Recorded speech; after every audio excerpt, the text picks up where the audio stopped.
Hello and welcome to Teacher Technology Today. This is a program where we teach teachers about different technologies that are coming out so that they can use them in the classroom. Today we have with us expert Katie. Hello. Who is going to tell us about some of the different technologies that she uses and how she uses them in the classroom. Alright, so my first technology is my laptop. It's a MacBook Pro, and this laptop can do lots of different things for teachers and students. For teachers, I would say that they can keep all of their files and everything all in one place. So she can keep all of her lesson plans in one area, and all of her Excel documents for her grades all in one part. And she has access to the internet, so she can go to YouTube and look up videos for her students or show them anything that she can find on the internet that is relevant to the information that she's teaching. And what about students? So students can have it because it's a portable computer, so that you'd be able to do your homework wherever. If you had one, you could do it wherever you had time. So if you had a long bus ride home, then you could do your homework on your laptop, or you have access to the internet as well. So if you had questions about something, you could look up the questions, or you can use YouTube as a tutorial for you, or anything like that. So there's a lot of uses that you can get out of just a laptop. And thank you. Oh, you're welcome. So, what is another technology that we can use, or another device perhaps, that we can use in the classroom? I would say that I really like to use the iPad in my classroom. Wasn't that just like a small laptop? It kind of is, but it does different things. I would say that this is not very good to write papers on, but it's good to maybe use it as an app, use all the apps on it and use the internet and look up things really quick. And it's smaller and you can carry it around easier. So in my classroom, I would use this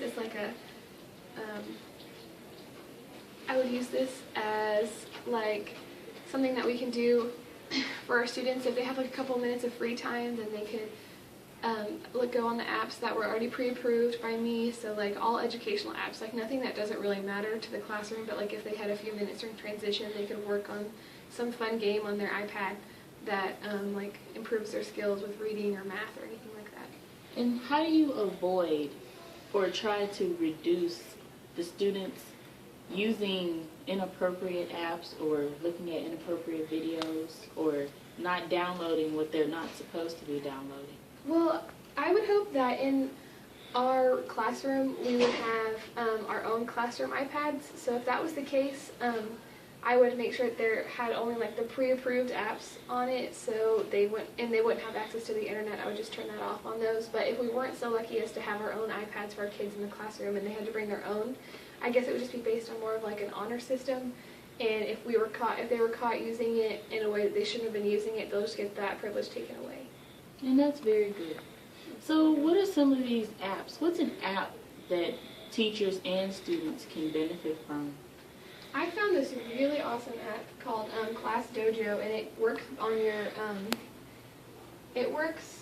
your laptop and it works on your phone or your tablet. I'm assuming, because it's just an app. So for the teacher, can we get a demonstration? Yeah, of course. Okay, so basically this just shows so I'm a teacher on ClassDojo, and so I click on my class and it'll show the students in my class. So I have one student already put in here, Kendra, and she is going to help me demonstrate what ClassDojo can do. So after you go through all of the work of downloading it and signing up, and you have a certain code that all of your students need to use to sign up for it. Once all of that is complete, this is how ClassDojo works. So Kendra has the app on her phone, and it has her little person on there. And so this is good because while students are doing their personal work at their class, at their table, they can have their phone on their desk open to ClassDojo, and they can see when I give them praise or when I give them some negative feedback. Here to show us how to incorporate the use of a smartboard when in a math class. Grace? The smartboard is a great way to interact with the students. You can use the smartboard when doing centers, as the kids can use it and do programs on it, all kinds of stuff. And it's also a good visual representation of the work that you're doing. Provide an example for us today? Yes, I have this math problem here that I'm going to solve for you. So if you distribute here, you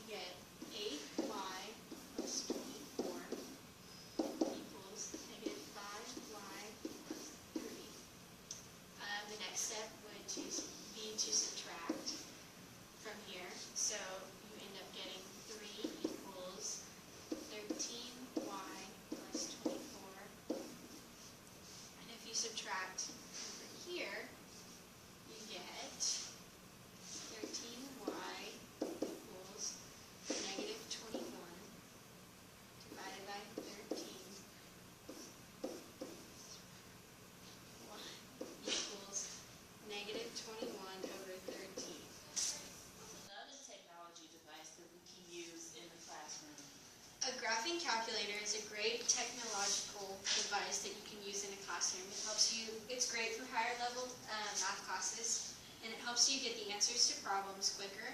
And so Yvette is going to show us how to answer this problem using a calculator. 36, it goes into 3 times, it comes out to 36. It comes out to a 0, remainder of a 0. I have to bring down 4. As you can see, 12 and 4 does not go, so I need to put a 0 up here. And 0 times 12 equals 0. Comes out to a 4. 4 is the remainder still. So I'm going to have to put another 0 next to the 4 to continue on to see if it actually goes into the problem. So I'll put another 4 down here. Now up here I put a little decimal. So 12 and 40 goes into it 3 times. Comes out to 36 and to 4. Gives me the same remainder as it did up here. It's a lot quicker to do it on the calculator. If I do 364 divided by 12 equals 30.3333.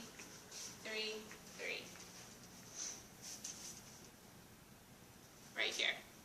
30.3333.